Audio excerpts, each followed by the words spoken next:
తెలుగు తత్వం యూట్యూబ్ ఛానల్లో మీ అందరికీ హృదయపూర్వక స్వాగతం. అమ్మవారి భక్తితత్వం సౌందర్యం కలగలిసిన శంకరాచార్య విరచిత సౌందర్యలహరిలోని శ్లోకాలని ఓం ప్రథమంగా మీ ముందుకు తెస్తున్నాను.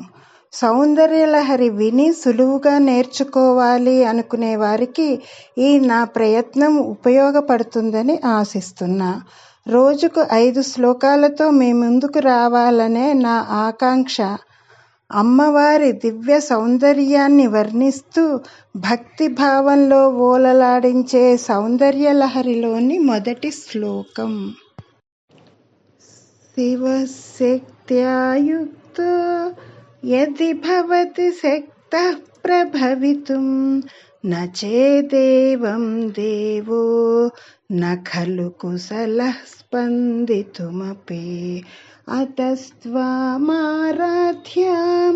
హరిహరవిరించాదిభిరపి ప్రణంతుం స్తోతుం వా కథమకృతపుణ్యః ప్రభవతి. రెండవ శ్లోకం.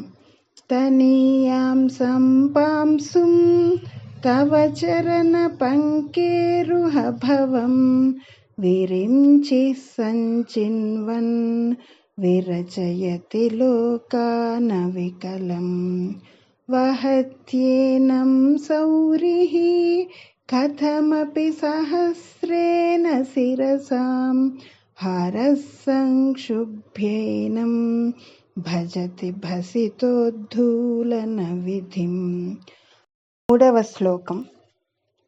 అవిద్యానామంతస్తిమిరమిహిరద్వీపనగరే జడానాం చైతన్యస్తబకమకరందశ్రుతిఝరే దరిద్రానాం చింతామణిగుణనికా జన్మజలధౌ నిమగ్నానాం దంష్ట్రా మురరిపువరాహస్య భవతి. నాలుగవ శ్లోకం.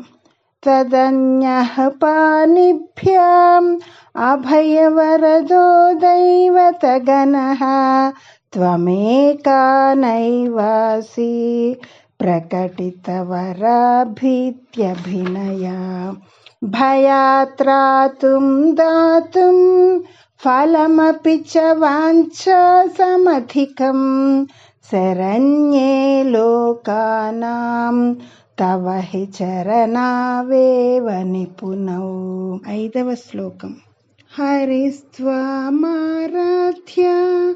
ప్రణతజన సౌభాగ్య జననీం పురానారీ భూత్వా పురరిపుమపి క్షోభమనయత్ స్మరోపి త్వాం నత్వా రతినయనలేహ్యేన